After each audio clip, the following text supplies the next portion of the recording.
Շնորհակալություն, սիրելի քաղաքացիներ, հարգելի գործընկերներ, սա հիրավի հեղափոխական բարեփոխում է։ Տիկին Ավանեսյան, շնորհակալ եմ ներկայացնելու համար այս նախագիծը,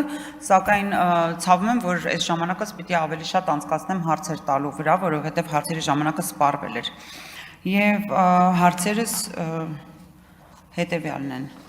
Նախ ուզում եմ խոսել համավճարների մասին, ես ճիշտ է ներկայացրել էի գրավոր, սակայն եւս մեկ անգամ ուզում եմ համավճարների մասով իմ հարցադրումն անել։ Այստեղ իմ հարցին, թե ինչու համավճարների մասով կա սահմանափակում, օրինակ ծառայությունների, հղում է արվում, որ եթե 50%-ից ավել հատուցման չափը պետք է սահմանվի, դա արդեն մասնակցություն է, ինչը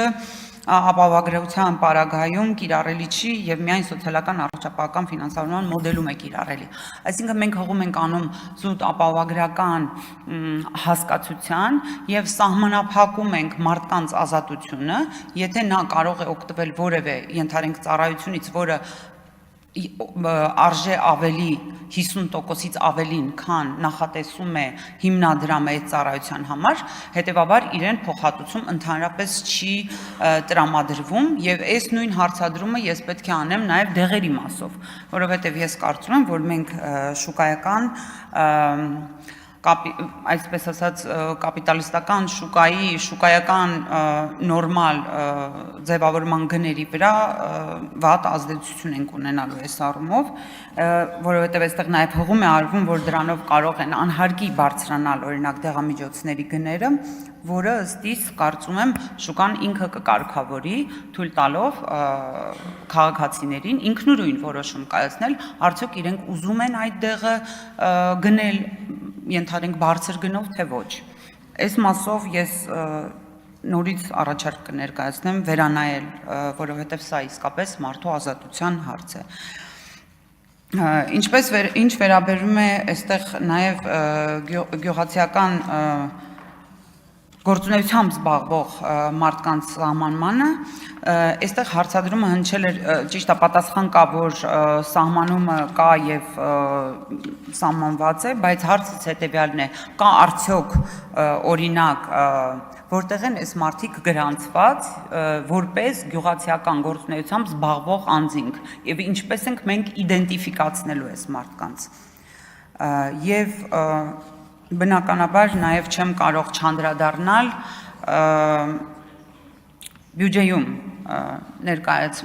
ներկայացմանը, առողջապահության այս հիմնադրամի տարեկան ծախսերի բյուջեում ներկայացնելու հարցին, որովհետև ինչպես հանձնաժողովի նախագահը ներկայացրեց, այն ներկայացվելու է բյուջեի նախագծում ամեն տարի եւ հետո քննարկվելու է կատարողականի ընթացքում, այսինքն բյուջեի կատարողականի քննարկումների ժամանակ, ես կուզենայի իմանալ ինչ ձևաչափով է ներկայացվելու, արդյոք այն ներկայացվելու է մեկ տողով, թե ամբողջությամբ բացվածքով հաշվի առնելով, թե որքան են եղել բուժառուները, ինչ հիվանդությունների համար են վճարվել բուժումները, ինչքան է նախատեսվում հաջորդ տարվա համար եւ բոլոր մանրամասները, որոնք անհրաժեշտ է ֆինանսական վերահսկողություն իրականացնելու պարագայում ունենալ։ Եվ եւս մեկ հարց Տիկին Ավանեսյան վերաբերում է այն վարչական, այսինքն պահպանման ծախսերին հիմնադրամի, որոնք մինչև 2% է նախատեսված, ես կուզենայի նաև ունենալ այդ բացվածքը եւ հիմնավորումը, որովհետեւ հիմնադրամի բյուջեն ահռելի է եւ այստեղ հաշվետվողականության եւ թափանցիկության կարիք կա, որպեսզի մեր քաղաքացիները իմանան, թե ուր են գնալու այդ միջոցները եւ ինքս էլ ուզում եմ ողջունել այս բարեփոխումը, որովհետեւ կարծում եմ, որ բարեփոխումը առնվազն անհրաժեշտ է, որպեսզի մեր հասարակությունը ապրի ավելի քաղաքակիրթ, ավելի բարեկիրթ միջավայրում եւ սա այո հոգատարության մասին է, որովհետեւ մարդու երջանկությունը, որի մեջ մեծ բաղադրիչ է կազմում իր առողջությունը,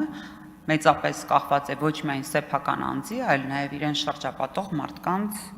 երջանկությամբ, բարեկեցությամբ, առողջությամբ։ Շնորհակալություն։